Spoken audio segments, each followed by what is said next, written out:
Meron po kasi tayong naging trending na video sa ating Facebook sa Romalyn Vlogs. 'Di ba naalala nyo nga kabsat yung ating mga labuyo na maliliit na sisiw? Yung nilagay natin dun sa yan.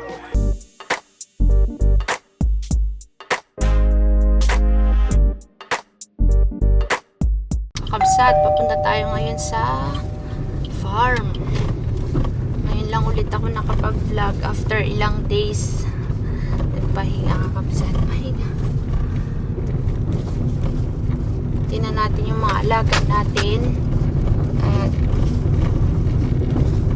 yung mga gulay pala kabsat. Ayusin. Sobrang dry dito, no? Tuyot. Tuyot na tuyot ang paligid. Tuyot na naman. Paligid. Wala pa yung kabergs kung Yan na, si Delilah. nagatanim dito si Tatang. Yap. Si Delilah nandyan na. Oo. Yak na naman si Delilah. Hinday na sa loob. Ayun na. Halika na dito. Ay kakabsat, bago tayo dumiretso sa bahay, tingnan muna natin yung ating tanim. Namumunga pa rin yung mga kamatis kabsat, kaya di ko pa siya sinisira. Sayang naman kasi. Ayan. Kabsat, yung quality ng video natin, yung kulay, parang nagba-black and white, no?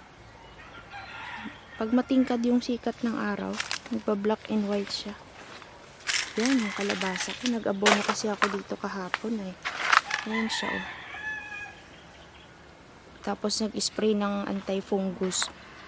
Yan, yung ating kalabasa.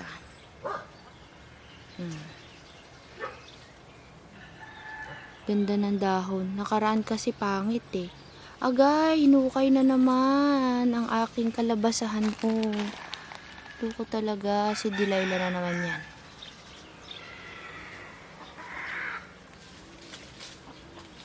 Ganda yan oh. Maganda na yung kalabasa.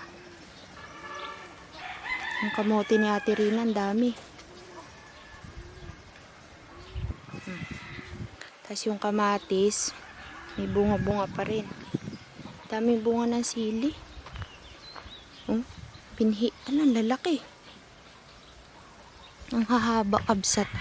Tingnan niyo po. Di ko pa siya hinaharvest. Baka kasi natamaan ng spray kagabi ay naku, delikado. Ayusin. Ay, hindi ko napansin kahapon. May malaki palang talong doon sa baba. Hindi ko nakita. Nag-spray ako kagabi. Pang insekto at saka pang fungus. Kamahilo tayo dyan kabsat. Mga talong buhay pa rin ng mga talong.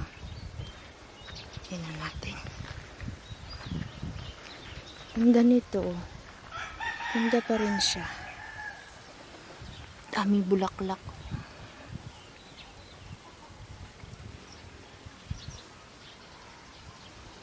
Tsaka ito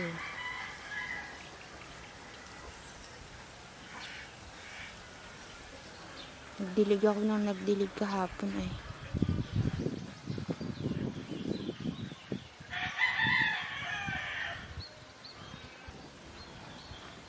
Daming talbos ang kamote.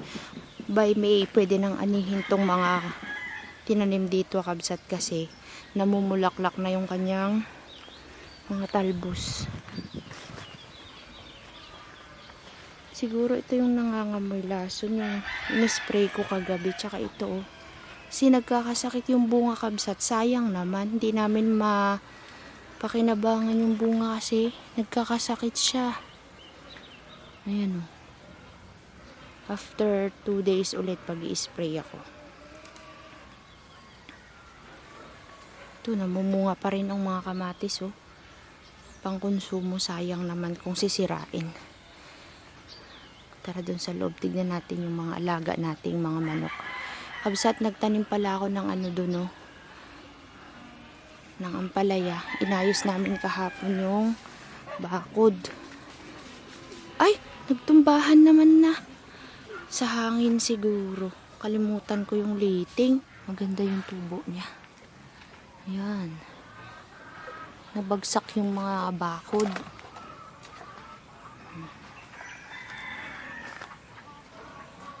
Ayusin natin.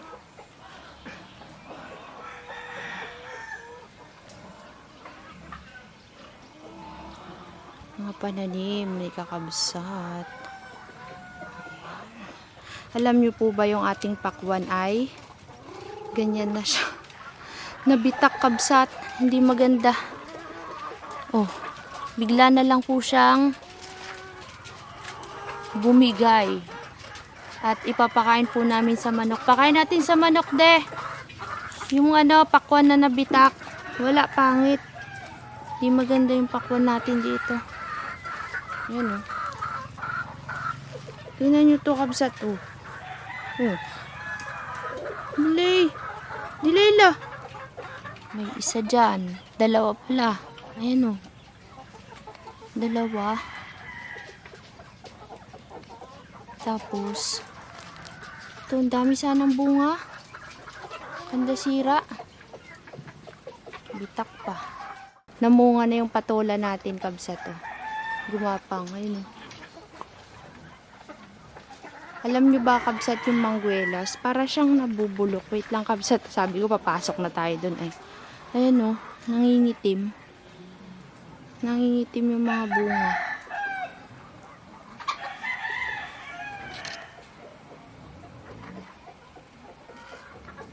Nagkakaroon po siya ng mga ganyan. Tsaka ito pa po. Ayan pa. Ang hirap mag-vlog, kabsat, pag matagal kang hindi nag-vlog. Parang di ko alam kung saan ako sisimula. Hindi ko alam kung ano unahin ko. Ayan, oh. Yung bunga. Nangingitim sila. Oops. Dahil nga po sa sobrang init, siguro ay nasusunog na sila, kabsat.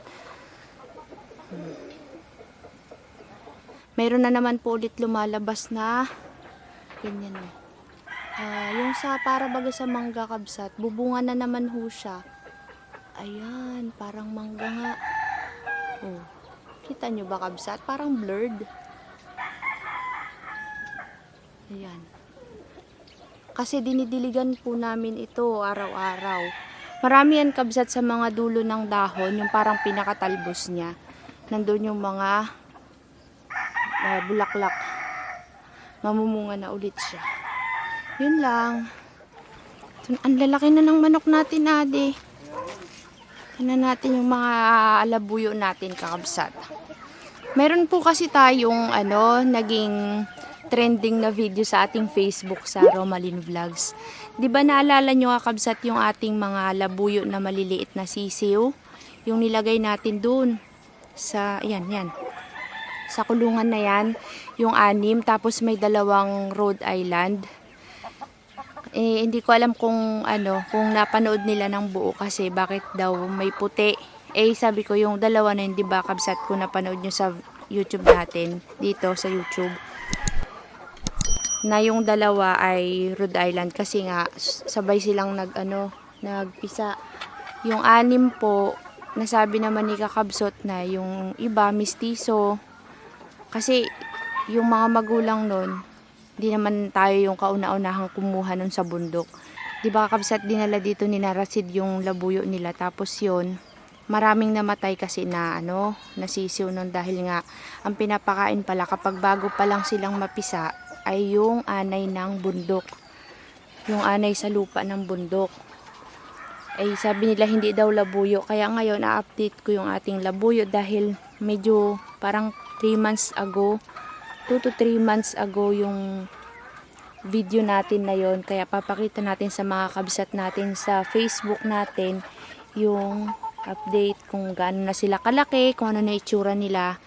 Kasi medyo naging busy rin po kasi tayo, kaya matagal-tagal din natin silang hindi na pakita sa vlog.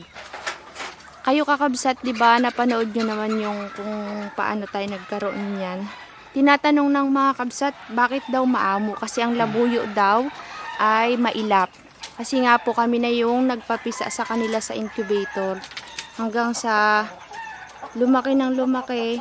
1 month yata sa bahay yan after ng incubator. Kasi nga baka mamatay, kailangan tutukan namin sa ilaw. Kaya umamo po kay Kakabsot, lagi niya po kasing hinahawakan. Pag inaalagaan po kasi, talagang aamo.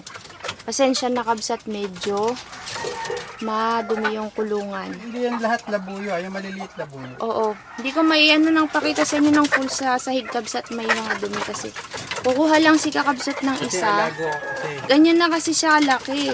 Oh, malalaki na. Ngayon mailap. Kasi napabayaan namin ng 1 buwan yan Kabsat. Hindi na namin masyadong naalagaan. Mailap na. Dati nahahawakan mo pa no. Yan ay... Pagka ganyan, sa umpisa, Di anong tawag sa ganyan na manok? Na labuyo. mistiso lang to. Mistiso. Pero mayroon pa rin siyang lahi ng labuyo. Kasi doon siya galing eh. Yan po kasi Kakabsat ay kulay red. Oo, maliliit siya, oh. O di ba Kabsat? Ilang buwan na nakalipas? Di ko matansya. January, February, March. Pang 3 Ayan, months. 3 months. Ayun. Maliit pa rin siya. 3 months na yung nakalipas Kabsat. Ganito siya kalaki. Yeah. Yan. Kuhanin mo di yung isa pa, yung ma-brown. Yung babae, Oo. Tingnan Ito mo yung kasi paa. lalaki. Yan. kakatalo sila sa paa. Nirerespeto naman namin yung opinion ng ibang Kakabsat na sabi hindi daw yan. Ano to? Hindi daw labuyo. Tanga Ano daw. daw yan? Tanga-tanga daw ako. Hindi daw to labuyo. Saan po siya galing? Kasi may lahi pa rin siya ng labuyo. Kahit nasabihin mo siyang hindi puro, sa labuyo pa rin po siya galing. Kasi itong labuyo na to, nakuha nila dun sa labuyo, yung itlog na 4. Mm. Yung mga naghati silang 2. Mm. Nagkaroon ng itlog na 2. Mm. Pinalimliman nila Mm. sa manok. Nakuha nila sa bundok. Tapos yun nga, nagkaroon ng labuyo. Tapos yun, nag-mate. Tapos nagkaroon sila ng itlog. Tapos nung lumaki yon, dinala dito. Dinala dito. Nagkaroon sila ng Itlog. partner Oo. ulit. Pero labuyo pa rin. Nakagaya ng mamay papakita ni Kakabsot. Kaya po, nagkaroon tayo ng itlog. May mga nauna pa kaso lang namatay. Kasi nga ang pinapakain namin nun dati ay yung feeds. Hindi pala pwede. Dapat pala organic muna. Kapag siguro lumipas na yung 1 buwan, pwede mo na silang pakainin ng feeds. 'Di ba pinakita ni Kakabsot dati, nung nandoon sila, feeds na yung kinakain. Kasi ano na sila. Parang yung baby, bawal pakainin ng kanin pag Dapat Cerelac newborn. muna. Oo, parang mga ganun din. Sa kanila, anay ng lupa sa bundok. Kumuha kami nun eh. Pakita nga natin yung isa pa, yung isang klase. Yung babae. Oo, so ito Kakabsat, ganyan po yung tatay. Mas red pa dyan yung tatay. Magbabago pa kasi yan kasi 3 buwan pa lang to. Pero maliit siya, parang ibon. Bakit natanggal yung balahibo? Nagpapalit ng balahibo. Tingnan mo, haba na ng buntot. Sabi kasi nila, ang labuyo daw ay luwa ang mata. Mistiso na yan. Sa labuyo pa rin siya galing, pero may lahi na sigurong iba. May mga gustong bumili, Nakakabsat. Nang, Ganyan, sabi ko paparamihin muna natin. naghanap ako ng purong. Yung galing sa kate, galing sa bundok. Oo. Galing po kasi sa katutubo lahat ng lahi nito, Kabsat. Ito mo, hindi lumilipad na. Sana ito, di ba? Maliit pa. Baka po magtaka ang ibang Kakabsat, nakaka-upload ko lang nakaraan yung labuyo na yon. Matagal na po yon, 3 months ago. Hindi ko lang siya na-post, kaya late. Ito po, hindi po yan labuyo. Hindi siguro nila napanood ng buhat, saka hindi nila nakapakinggan yung sinasabi mo. Rhode Island yung 2 malaki. Ayan yung mailap oh. Hindi mahuli.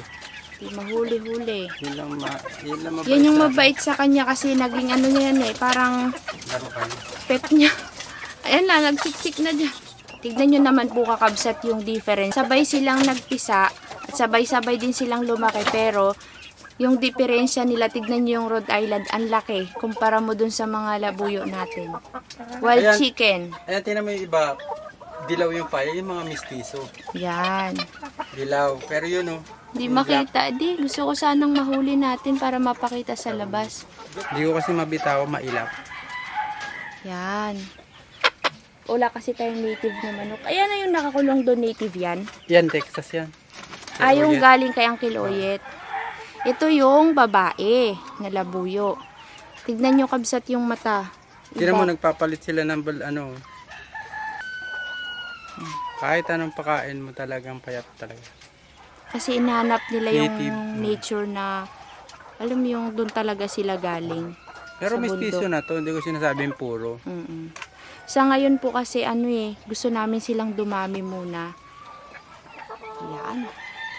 Ano naman yan, de? Lalaki din to. Pero mas darker yung paa. Kasi isa medyo parang gold. Ito dark. Mailap yan, de. Oo. Kaya hawak talaga niya ng mabuti. Yung isang hinawakan niya na una, yun po mabait sa kanya yun. Lumilipad-lipad lang. Yan. 3 Tignan months nyo. na.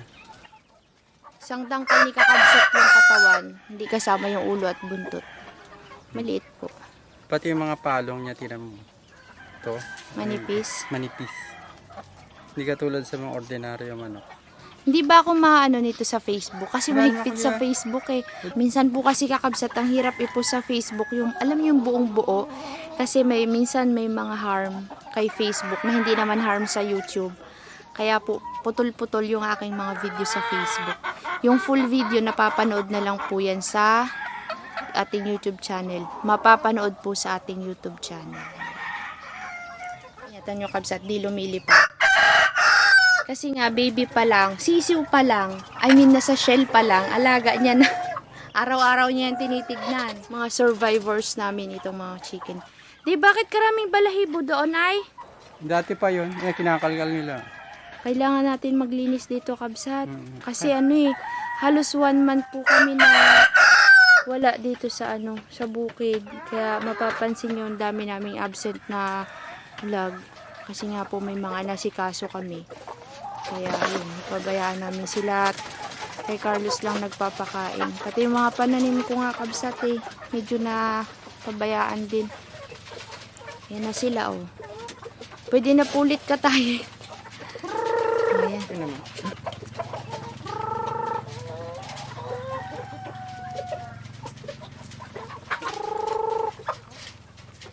Lalaki yan. Ito lalaki. Binigyan tayo ni Uncle Oyet kakabsat ng mais. Di pa namin napapagiling. Para sa kanilang pagkain. Ito yung mga baba. Maglilinis kami dito kakabsat. Nagpahinga lang po kasi kami dahil pagod yung biyahe namin na pabalik-balik. Ngayon, makakapag-focus na po ulit tayo sa farm.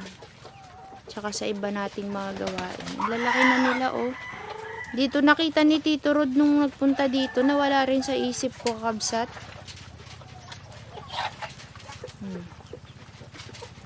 Nanay Davy, yan na sila. Yan yung mga fish. Hindi ba ito? De, ano yung nakakulong doon? Mga babae yun. Bagong Parang mga ano? puti. Hindi.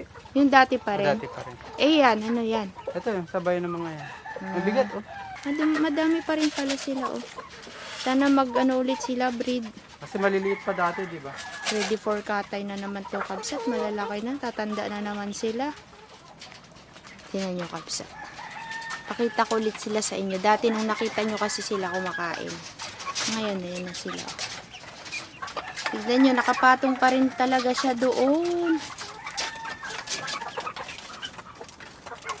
Noon kasi nakita nila, sisiw. Ngayon natin siya nakita ko nung itsura niya nung lumaki na. Ayan.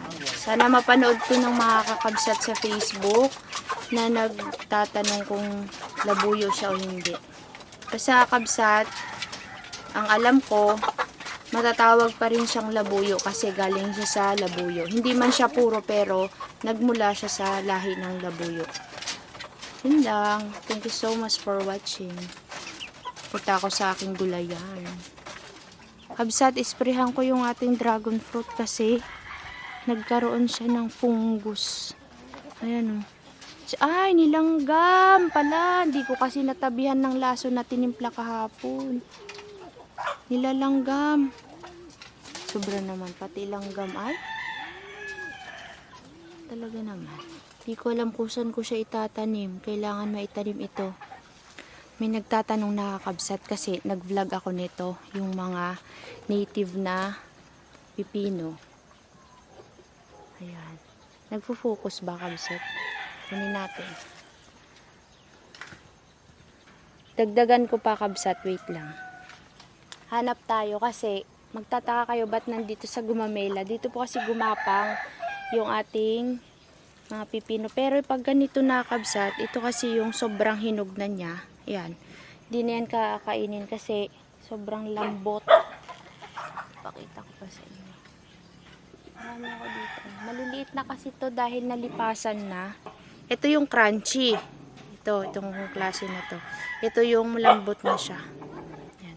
Kung makikita nyo, kabsat, papakita ko yung tsura niya sa loob. Para po talaga siyang pipino. Ayan o. Malalaki po yung kanyang buto.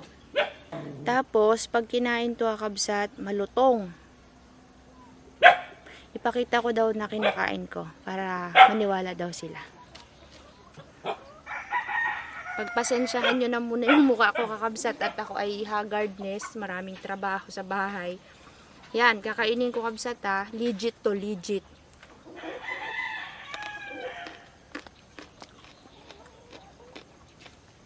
Nasarangsang. Ito, para siyang pipino na maliliit, parang parang kalabasa. Malapit na tayo magpipino, magtatagulan na. Oo, yan. So, one more time. Ang kilay. Parinig ko sa inyo. ASMR. Ay, kita oh.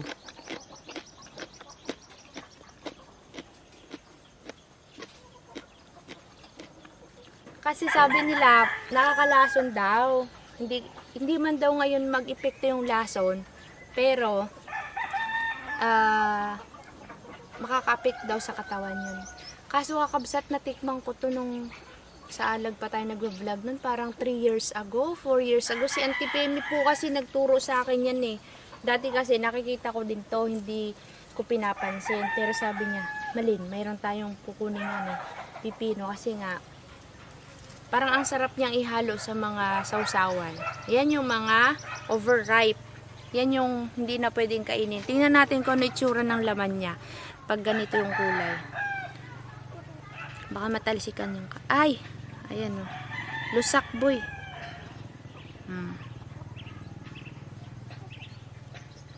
Diba? Yun lang. Hindi yan kinakain. Ba't kaya nabitak di? Sayang, no? Kakain natin sa manok. Pangit. Ito pa, oh. Sana mabuhay. Yan po. Pakain natin sa manok. Ba, parang ayaw nilang kainin. Dito ka. Bago pa sa kanila. Ito kainin na. Ngayon na lang lumabas ulit yan. Ayaw, boy. Yan. Marunong na sila. Yan, oh. Di, nagustuhan niya. Yan yung butchi na nasa babae. Yung sabi nila lumaki daw yung leeg. Lakas naman kasi kumain. Kinanin nila yung pakwan.